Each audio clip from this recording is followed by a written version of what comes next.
I got diagnosed with bowel cancer at 26. I can't even describe that feeling. You're this, you're going to be that, you're going to be the next John Terry, whatever it is. And then suddenly at 21, you get released. Where do I go from here? And then end up getting bought at about 24 to Barnsley, and they just got promoted to the Championship. I genuinely didn't think it was true. It's crazy because you sort of get your ass wiped in an academy because you turn up, your kit's there, it's all laid out. You know, I was turning up to Basingstoke and half thinking like, where's my pants? Which is great because it humbles you a little bit. If you're at fault for a goal, you know, you're coming in at half time and you're getting absolutely battered by the manager at like 17. Yes, guys, welcome back to the Jogger Podcast. Today we've got a special guest, Angus MacDonald, who's had a really great career. And it'll be some really insightful tips for you all. So yeah, let's just get into it. So, big dog, how are we? Not too bad, thank you. Yourself? Yeah, all good, all good. Let's just get straight into it. I think obviously a lot of people watching are going to be kind of young kids getting into football. They aspire to kind of be where you are, have the career you've had. So I think it's going to be really good, be really insightful and educating for those guys. I just want to take it back to the early years where you started as a kid, maybe academy football as well. So yeah, let me know. Early days is like, we're going back from, you know, the days when I was like 4 or 5 when I just started kicking the ball about my dad. You know, I loved it ever since then. First got into a bit of experience academy was Southampton when I was like 9. And it was, you know, obviously back then is so much more enjoyable because it's like, you know, the pressure's off you, like you just, I don't know, you're just enjoying it with your mates as you are really, just a kid, just living life, loving life. And yeah, the love for it just went from there really. Got released or sort of let go from the training program I was in. And my dad just took me out of the system and was like, right, go and enjoy yourself with your friends. So I went and played like just local. And, you know, looking back, probably some of my best experiences, like just having a proper laugh, turn up on a Saturday and a Sunday, literally rolling out the car and straight onto the pitch, no warm-ups. But no, it was a great experience. And that's what, like, even the like hearing that is good, because I think that's even going out of football now, even at the young ages, like it's kind of like, because there's so much money in it and there's so much like potential to be famous and all this kind of stuff, like people are kind of removing the freedom and the joy of football, which is what it should be all about anyway. Like, I think it's that's why we made Jogger obviously as well. So I think the kind of joy of it is just kind of going, and it's more being like monetized and stuff like that. So yeah, it's good. I think there's been like a lot of stories like that. Even we just had my brother on, and he had the same thing, actually Southampton as well, I think at the same time. And yeah, he went back to sort of like the Sunday league kind of thing, and then he just enjoyed himself, and he kind of just learned from there and started to love the game and then be obsessed with the game, and then obviously things kind of went from there. So I feel like you end up playing better though. Like you take the pressure off, and even what does that even affect you now? Like if the pressure's off, do you feel like you play better as well nowadays? Probably. Yeah, probably. Yeah. So and then when were you released from Southampton? What age? Like 10. I think I was there for like a year and a half. Spent a year and a half out in like the Sunday league and just local, and then got picked up by Reading. I was actually going to go sign for Bournemouth, but my dad was like, "Oh, we'll try Reading," because they were probably a more well-respected academy at the time. Went on a 2-week trial and signed a contract after that with Reading. So centre half then as well, or not? No, centre forward. Is it? Yeah. Big boy centre forward, or not? Like, big lad. Big battling ram up front. Fucking hell. I can imagine you playing against our fucking mate Joe. You'd fucking batter him, huh? Joe wouldn't handle it. Yeah, and then so that was up until then. So Reading was what? Straight after? Basically near enough, like a year and a half, and then just went straight into Reading. But I ended up staying at Reading till I was 21. So I was there 10 years. Yeah. And how was that? When was the transition from centre forward to centre back? It was gradual. It was gradual. I sort of slowly started to like centre mid, right wing, too tall for right wing. And then dropped into centre half, and then I think seriously got centre half was like 14, 15 was when it was like, right, like, are you a centre forward? Are you a centre half? And I seemed to be doing well at centre half. Like my dad hated it. He was like, "You've got to be scoring goals."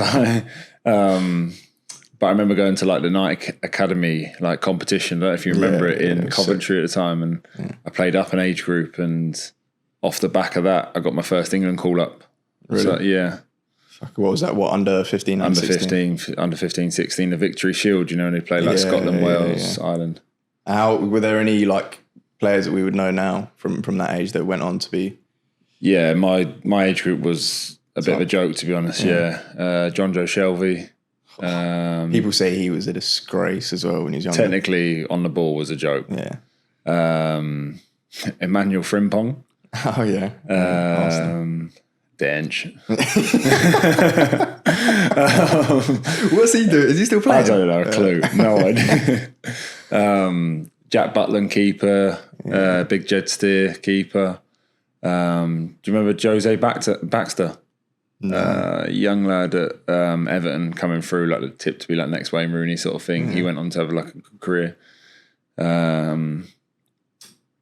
Who else would there have been? Like later down the line, obviously I played towards like 1920s with England, and you know Harry Kane come into the system, and players like that was like more my sort of age group. So who would you say, like, because a lot of the times it's not the player who's actually turned out to be the best now, but in that age from when you were 15 to 19, who was the one you were like, fucking hell, he's a joke, like he's gonna go far? Yeah, it probably would have been Shelby. Yeah, Shelby or Ross Barkley. Yeah, Jesus, some big fucking names. Yeah. I was in a game once where Ross Barkley and Andre Wisdom were playing, like Ross was playing right wing, Andre Wisdom was playing right back, and Ross was tracking back a player, Andre's coming in to tackle, and they end up tackling each other. I think Ross broke his leg and Andre done his ACL all in one tackle. Like, but yeah, Ross was a good player. Yeah, and then how? So that was obviously that period there, and then how was the? Did you go on any like loans from obviously when you were probably 18 to 21 at Reading, and how was that? Yeah, so I think my first loan was at 17, and I ended up going to, where did I go first? It was either Salisbury or Basingstoke. They're both in the same league, Conference South at the time. Yeah. And yeah, it was a great experience. It was definitely something that I felt like I needed to do, because at the time I'd obviously been playing for England. I'd always played up an age group, so like 16s, I was ending up playing with 18s, 18s, then reserves. And obviously there was that gap between like reserves and first team, but obviously I didn't quite have the experience to go into the first team. So it was a great time for me just to go out on loan and just play some sort of men's football, because ultimately you're playing for 3 points instead of playing in a reserve league where it's like, you're not really playing for much, are you? It's just, now looking back on it, now being the older pro, you're just sort of, you're either getting some minutes just to top you up, or you've got young boys, chomping at a bit. So I was that young boy, but no, the loan experience was great. And how was that, like the difference, obviously, from, because I think it's probably relatable from probably a lot of people watching who've maybe they're at an academy or whatever, maybe they're just playing non-league now, but the difference between you're playing obviously on like pristine pitches, you've got the best coaches, you've got fucking 12 coaches per team in England, you're playing with Ross Barkley, and then going to Basingstoke and Salisbury in Conference South, like, and it was probably like, now the Conference South is like leveled up quite a lot in terms of the facilities and stuff, but then it probably was still a bit more like rough and ready. Like, how was that like difference, especially at 17? It's crazy because you sort of get your ass wiped in an academy, because you turn up, your kit's there, it's all laid out. I was turning up to Basingstoke and half thinking like, where's my pants? And you got to bring your own pants. Like, you got to bring this, you got to bring that, which is great because it humbles you a little bit. Like, obviously that's where you want to aspire to be at the top of the game. But at the same time, you're going out, you're playing on shit pitches, the ball's going to bobble over you sort of thing. If you're at fault for a goal, you're coming in at half time and you're getting absolutely battered by the manager at like 17. So like, I feel like that put me in good, led me in good stead to go and crack on with what I did in the rest of my career sort of thing. Yeah. And how was like actually like in the games playing against these kind of guys? Because obviously it's a completely different challenge, like non-league to like the professional game, like the kind of player you're playing against, like as a centre-back, especially coming up against those strikers. What was anything you learned or any difference between that and the academy game? I think definitely just to get stronger, like, you're going up for a challenge, you're getting an elbow in your face early doors, and like, you're like, right, these guys aren't messing sort of thing. I definitely had, a few good games, a few bad games to start off with, because it was, that adjustment was tough compared to the nicey reserve football, under 18 football, where there's not really a lot on the line. Whereas these lads are like, everything's on the line. They've probably got a day job 9 till 5, and they're coming out to try and prove that they want to be in the position that I'm in, sort of thing. Yeah, and they're also, a goal for them's an extra 150 quid that's going to that could pay their mortgage. Like it's everything's on the line. It's massive. It's mental. So yeah, and then just on that, obviously you said it was a really good experience for you, those loans going back into non-league and stuff like that. Like, especially for the guys now, like me myself, having played non-league, I've seen a lot of, probably more recently, the like Cat 1, Cat 2 guys coming into non-league on loans and stuff. The first question is, do you think it's a good idea for those guys to come on loan for literally all of them? Maybe some players not. And then 2, how do you think they should apply themselves? Because from what I've seen, it's probably 50-50. Some come in and they're like extremely professional. You can see there from this program. The other ones think, fuck this, I'm too good for this. I don't have to play on this pitch. I don't have to play with these shit players, this shit man. Like, there's a different thing. So first of all, do you think it's good for all players? And then how do you think they should apply themselves when they're there? Yeah, definitely. Obviously, I think you've got a few players that, probably just miss the loans because whether they're that good, do you know what I mean? They've developed quicker and they go straight into the first team at the club they're at. But if you're just sat around training, I think go on loan, like 100%. I'd always advise that to young lads now. Go on loan. It doesn't really matter, to a degree, what level you're going to. You're going out and playing men's football and fighting for them 3 points because you can't replicate that in a reserve league as such. But you're to the second bit, like I've seen it before, like if we've had loan lads at different clubs that I've been at and, they sort of come in thinking, what am I doing here? Like, well, your career's only going to one way. You end up seeing a trait where like, your career's only going to go one way. Whereas the lads that come in and apply themselves and like give it their all, and want to aspire to getting back to that level, their careers go on to, they just keep going up and up and up. So no, definitely. Yeah, it's good. I think it's all about how you apply yourself, and also I think there's the issue. I think is kind of in the first point you said is that there is some players that don't need to do that. They're so good, like Saka, for example. He didn't need to go fucking like he's too good. But then I think people see that and then they think I'm too good. I don't need to do that. But maybe they're not yet, or maybe they are good enough, but they're not ready, physical enough or mentally. Like they need to be. They need to go out on loan somewhere. But I think a good example is actually our friend Joe, who's obviously playing at Juve at Exeter now. He's obviously played for England, all the youth teams. He's made his appearance in the Prem and stuff.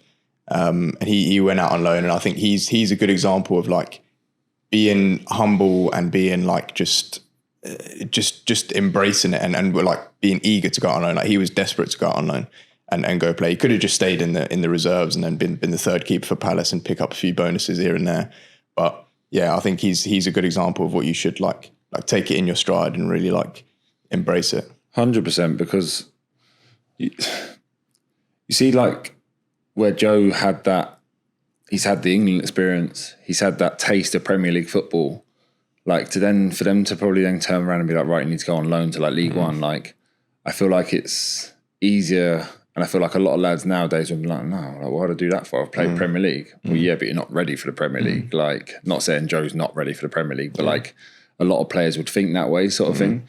So Joe, like you say, he's just embraced it. He's come in, he's got his head down. Like the lads love him, like, which is a big thing. Like if you come in and you're arrogant, you're, big time, and that lads are gonna be like, who are you? Joe was completely, it was like a breath of fresh air. Like, and it just showed. Like he went on to play like 50 games or something for Exeter. Kept us up. Ended up finishing in mid-table wherever he did, but probably won every award at the awards night. Like the thing is with him, I think this is. He's gonna fucking love this, by the way. Fucking have to cut this out. But he's like even because obviously I've been friends with him since we were young kids. He's even like. When I was playing non-league and stuff, like he was so like obsessed and like he had no ego that he would come and train with us. Like he'd train all week and have a Wednesday off, and he would just train with us. And because I don't know, we needed a keeper for a friendly game. He'd just come along. He was playing for fucking England. Like he's mental. Yeah. So I think a lot of the thing is ego, and dropping that if you want to go out on loan. And I think that's a very important attribute to have. But, let's go on to the rest of your career now, the kind of the senior career, because you've had a really, really successful one. So after kind of Reading, where did everything kind of go from there? It was hard because obviously, like you say, all you know is at youth level is like you get your ass wiped, you're this, you're going to be that, you're going to be the next John Terry, whatever it is. And then suddenly at 21, you get released. You're like, where do I go from here? So I dropped down, went and signed back at Salisbury, a club that I'd been on loan at previously. Just spoke to the manager there myself and was like, right, can I sort of come in? And he was like, yeah, 100% come in. So I went in and signed, I think I signed 2 years or a year there. And after 6 months, I went into administration. We stopped getting paid. Fuck yeah. Typical fucking non-league. I know. So I was like, to be fair, Salisbury was close to my family. So it was lucky I could just move home. And but at the same time, it was like, wow, just been released. Right, let's go play some football. Right, administration, not getting paid. Right, let's back to the drawing board. So one of my first league loans when I was at Reading was Torquay, and they were in the conference at the time. And actually, the physio had rang me there and was like, "Would you want to come in?" sort of thing. And I was like, "Yeah, 100%." Like, didn't really have any other options. Like, so I ended up going down to Torquay for the next 2.5, 3 years, and absolutely loved it. Like, just playing week in, week out, moved away from home in my own flat and stuff. Was an absolute carnage. Causing carnage in Cornwall. Literally. But no, it was a great life experience, but it was also a great test for me to go out and just, you know what, like, yeah, I've been released. Like, so what? Like, I'm going to prove to them people that I can, get back out there and try and get myself back up the leagues. Yeah. Yeah, that's a big thing, I think, because obviously a lot of one of the most common things that people talk about as well is getting released, and most people go the other way. Like, most people who've been released from Reading and then they go try at Salisbury and then they're like, fuck this, like I'm done here, or like I'll just play for fun, or I'll just give up. But then, what was your like mindset in that time? Was it like, obviously it's a big setback, but were you still thinking like, I'm going to make it? I've still got the ambition to keep on going. Yeah, definitely. I hadn't worked the last 10, 15 years of like my childhood to be like, right, that's it, I'm done. Like, no, like I still loved the game. Like, it didn't really matter what level I was playing at. I just knew that I wanted to play. I had a few setbacks after I left Reading, went on trial at Birmingham, didn't work out, went on trial at Leicester, didn't really work out. And then that was when I was like, right, like let's just go play some games. So like I said, it didn't really matter the level. It just knew that I wanted to go and play and just enjoy myself again. Yeah. Yeah, that's good. So you went to Torquay, and then what were the kind of steps you took from there to get to the Aberdeen? When was Aberdeen? When you were 28, 29? Yeah, we got a long way to go yet. You got a lot of clubs. A lot of clubs, bit of a journeyman.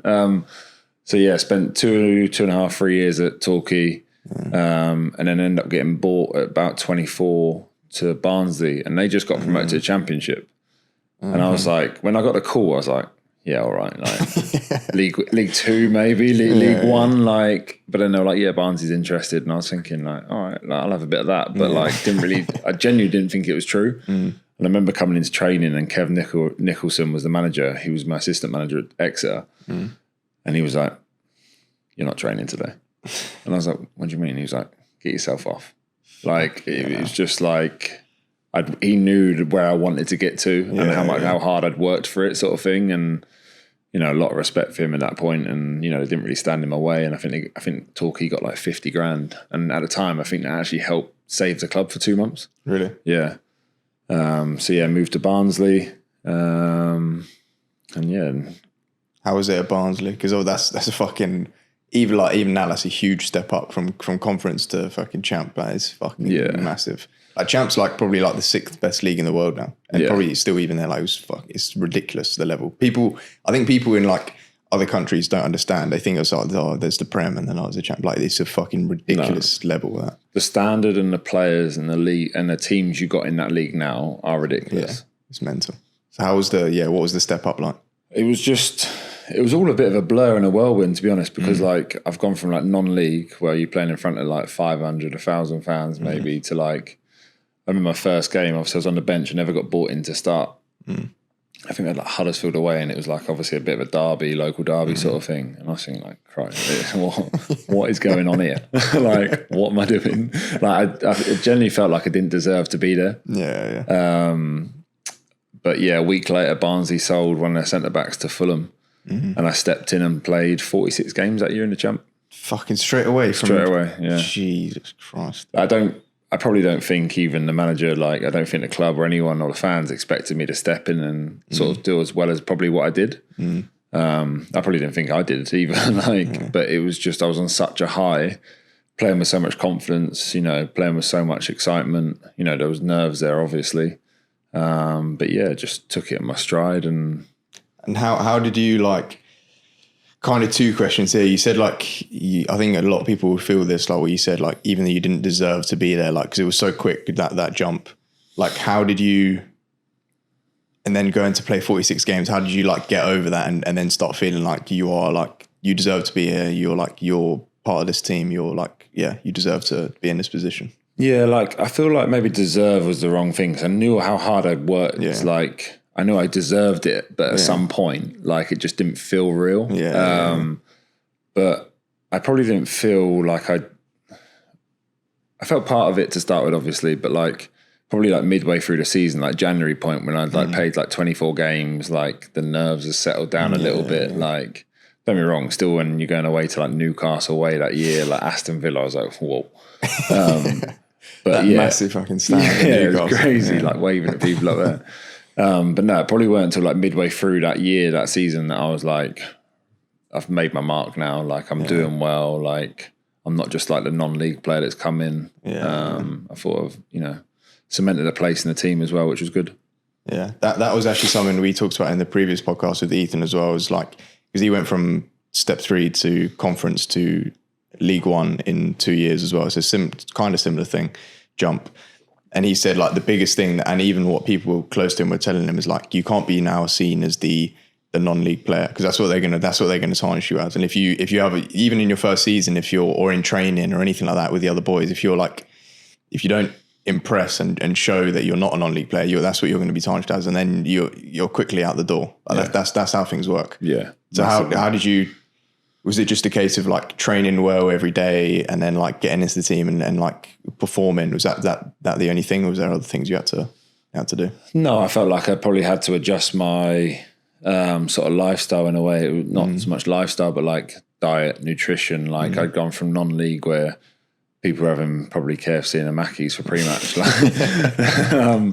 to like, right, these boys are serious, and you know, if you want to be a part of it and you want to go on the journey with them, you've got to sleep right, eat right, everything like that. So yeah, there was a lot of aspects that probably changed in my life, and for the better. But no, it was something I would never change. And how, like, just going on from that, let's again, there's going to be a lot of people wondering about specific things. I know, especially when I was probably 14, 15, like the advice from a pro on like diet, recovery, training, off-season training, all this kind of stuff was like, that was all I wanted to know. What are these guys doing that I'm not to get there? Because I think as well, for people watching, you do have to, if you want to get to that level, you should start emulating what they're doing, or try to do even more. So first of all, what is like your typical diet? What do you eat? Like, for example, for a pre-game, what would you usually eat? So a pre-match meal on a Friday night has always been spaghetti bolognese, like good mixture of protein, good mixture of carbs. And I feel like, you know, I wake up feeling good on a Saturday sort of thing. Like pre-game, like salmon, eggs, like beans, you know, I feel like pre-match is such a random meal. Like it's like, especially when you get to hotel and stuff, you've got salmon, you've got chicken, you've got pasta. This is 11 o'clock in the morning. Like, you don't, like, not a lot of people would want to eat that early. But it's about picking what's right for you. Like, you know, salmon and eggs works great for me. You know, chicken and pasta might be good for someone else, but I feel like that sits in my stomach too heavy before a game, sort of thing. That's what I think has been a key thing I've learned from a lot of players is like, well, one, it's just different for every single player. You have to just test and kind of see what's right for you over the years. But a thing I see consistently is just you don't want to feel heavy at all. You just want to feel light as possible. You don't even want to feel there's any like food in your system, and you're just ready to go. I think that's one of the biggest things. And in terms of like hydration, or do you just water throughout, or do you take water, electrolytes, that sort of thing. But don't wake up on a Saturday and think, right, I need to get hydrated now. It starts in like the whole week leading up to the Saturday. Like I'd probably start properly building into my nutrition and hydration on a Thursday, leading into Friday, day before, and then obviously Saturday morning. By the time 1 o'clock comes, I'm in the dressing room, I'm not like chugging a lot of water because I'm like, I need to get hydrated. And then on like a Sunday or like after a game, like do you have like a cheat day? Do you eat like some other stuff, or is it always on? Depending if I got a game on a Tuesday. If I got a game on a Tuesday, my cheat meal probably will wait till the following week. But if there's no game on a Tuesday, my cheat meal will be Saturday, and then sort of enjoy the Sunday with the family. And, but no, it's still just as important on a Sunday to Friday sort of thing, day before a game, day after. Like, you want to go into that next game feeling as good as you did for the game before. Yeah, and obviously you got training Monday usually, so you don't want to fucking be carrying around a load of fucking cheesecakes and that. Yeah, so that's diet, and then recovery, I think, is another important thing. I think a lot of more experienced pros as well, they say like, I should have even done this a lot when I was younger. Like, this is so important now. So what are some recovery tips you could give? I always like the ice bath, the sauna, and a swim. Like I feel like them three things for me, like a top. I feel great after an ice bath. The sauna just obviously feels like it flushes everything out of the system. And a swim's just nice to non-weight bear and take the weight off and just go and relax, to be honest. But 18, 19, 20, the body's not stiff, the body's not sore. As soon as I think I hit 30, it's like, oh.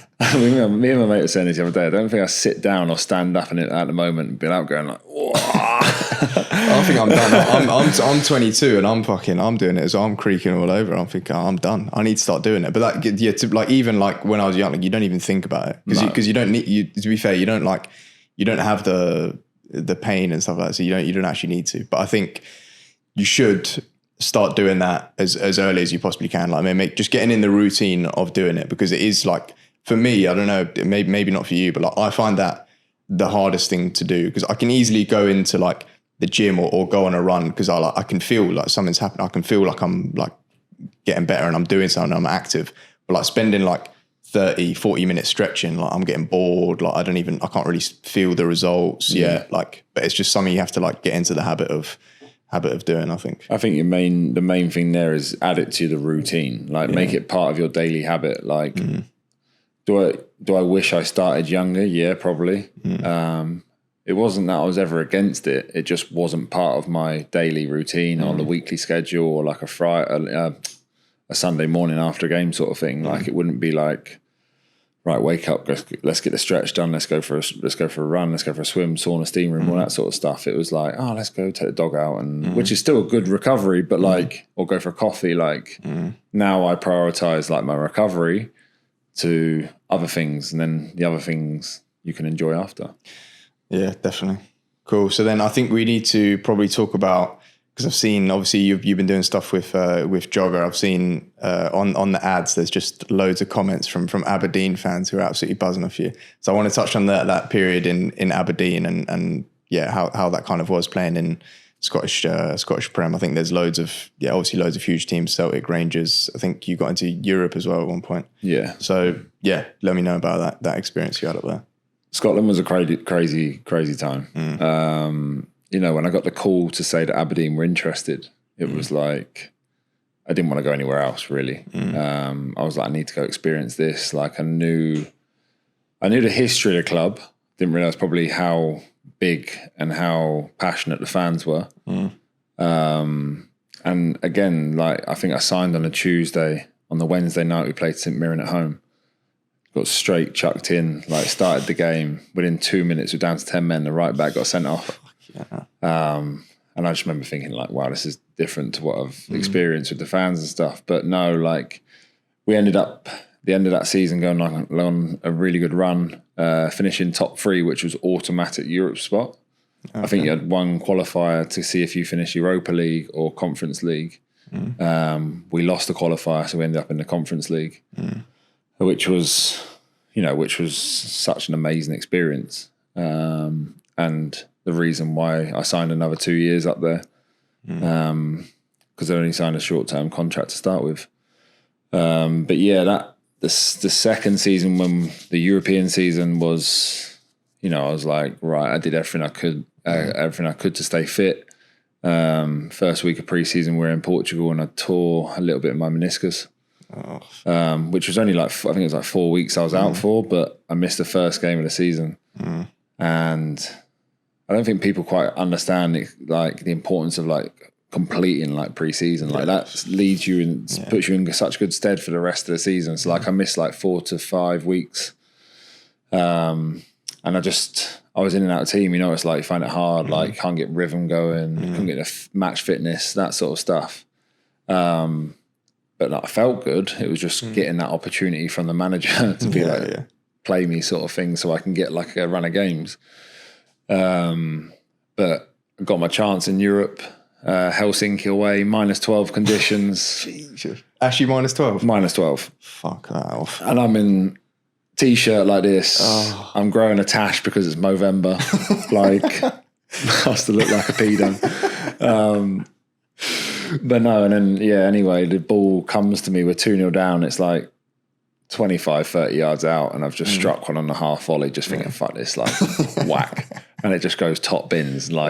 Best goal you ever scored? Best, by a mile. I don't know, I wouldn't even say I remember that feeling afterwards, because I was that cold. I was like, yeah, let's 2-1, let's get back, lads. Running to warm, celebrating to warm yourself up. You see me just turn around, I didn't even celebrate, I just get back in position. But we'll put that goal up as well. Yes, it was good. And then I think we had 2 games left. I didn't play the next one, or I did play the next one, but then the last home game we had was Frankfurt, and obviously being European champions, were they European champions? I think they were European champions. Conference, because they won the league. But that was obviously, they beat us 2-1 at their place, which was a crazy, crazy experience. I've never seen fans like it. Mental. Yeah. German fans are fucking wild, crazy. We even felt scared going into the game. I'm not getting off the bus here.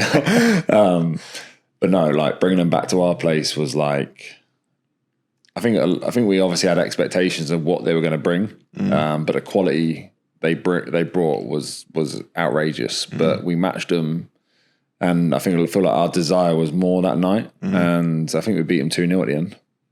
Fucking mental. Frankfurt. So is that the what's if you had to say the best game in your career, the best kind of feeling after a game or after a win, was that the one, or was that up there? What do you think? Yeah, because I captained the side that night as well. So to walk out as captain in a European night and say that I beat Frankfurt was a very proud moment. Yeah. So yeah. And that's probably why all those fucking fans in the comments are absolutely buzzing. Absolutely buzzing. I've scored a few good goals for them, the semi-final at Celtic as well. To be fair, I slipped up for one of the goals in that game as well, but I sort of made up for it with a last-minute equaliser. There was limbs everywhere. Top. And how was this is what I'm curious about, is the level in the Scottish Prem. Where do you compare it to? Obviously, you've played basically everywhere in England. What kind of level would you compare it to? It's hard because I feel like the league sort of split into 3.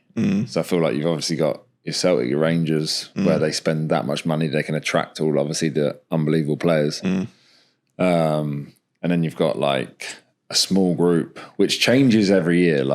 When I first signed, it was Aberdeen, Hearts, Hibs, and then Hearts don't do well one year, Dundee come into the mix or Motherwell come into the mix. So you've got a small group that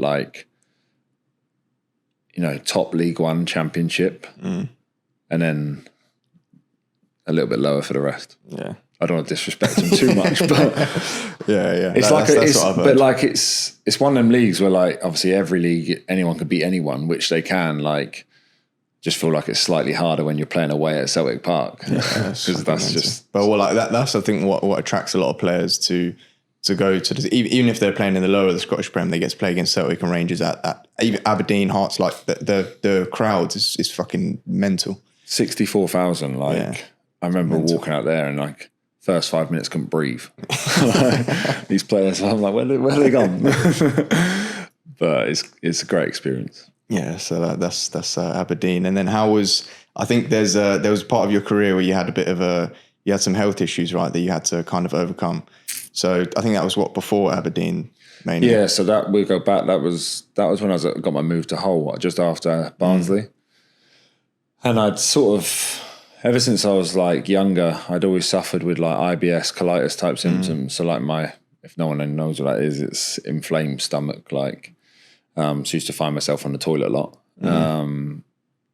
But a doctor at the time said like I'd never play football again because of the symptoms I had and how inflamed my stomach was. So from when I was diagnosed, from when I was younger and had them sort of symptoms, I just hid it from the doctor. Hid it from the doctor, tried to hide it from family. Like my mum and dad sort of knew, like, he runs to the toilet a lot, like, but they weren't to know. Do you know what I mean? I was just out here playing football, loving life. And then it weren't until a year I got my move and I was at Hull. I got diagnosed with bowel cancer at 26.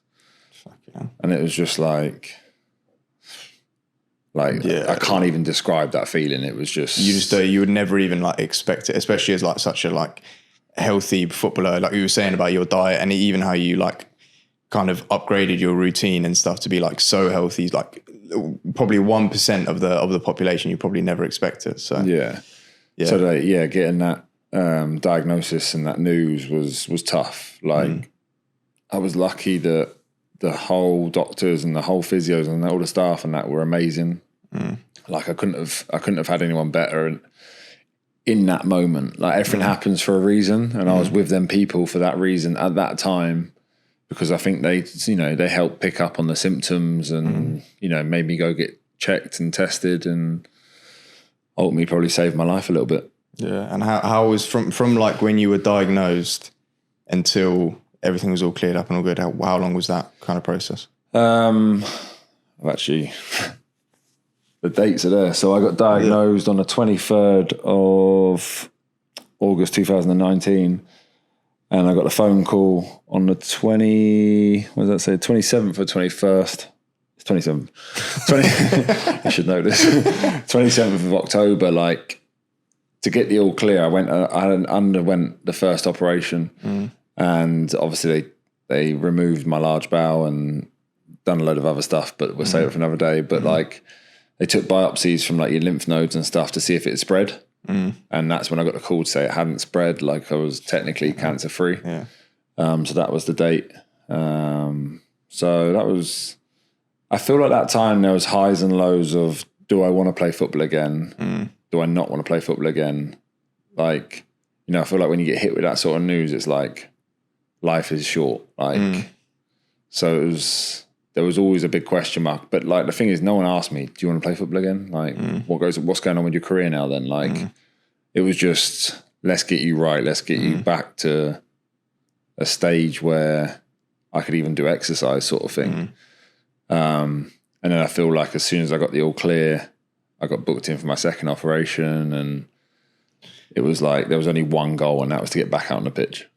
And that's just like you said, like Hull, like you must be like obviously so grateful for them to spot that, because obviously like you never know what could have happened if it didn't go untreated for even a little bit longer. You never know, it could have spread, and then you never know what's going to happen. So yeah, that's a crazy story, and it kind of, I don't know if you, because obviously it's probably gone so fast for you, but like from the outside in, you've had a lot of ups and fucking downs in your career, like released back, like non-league, back up to fucking champ straight away, playing 46 games, health issues, back up to Aberdeen, playing like captain in the team. Like it's mental career. I haven't even heard of anything as like up and down as that. And yeah, it's definitely been a roller coaster. Yeah, good an emotional roller coaster, but I wouldn't change it. Like, the experiences and the memories I've got, I wouldn't change it. Yeah. So yeah, now how are you thinking for you? You say you're only 32. You're obviously a centre half. You got some life left in you. You obviously you take care of yourself. Yeah, you got some miles left in you. You take care of yourself well as well. Like if you're in Dubai, you've been going to gym, doing recovery sessions. You got a session later today, I think, as well. Yeah. So yeah, what's next for you in terms of football? It's probably something I've only just started to think about in the last, probably since I turned 30, to be honest. I remember being 18 and pros at 30. Like, you got to think of life after football. It's a short career, and I'm at 18. Like, I got plenty of time. But I like the idea of a football agent, taking care of players, still being part of the game. Traveling around, having conversations with different clubs in different countries, like just helping the player out though, because I've been stung by a few agents before. That's what I think. There's a lot of motivation, like real, genuine motivation from players who want to become agents, but because a lot of agents are shit. Yeah, like 90% of them are shit. There's a lot of crooks out there. Yeah, and they're just picking up a bit of your wage every month just to do fuck all, basically.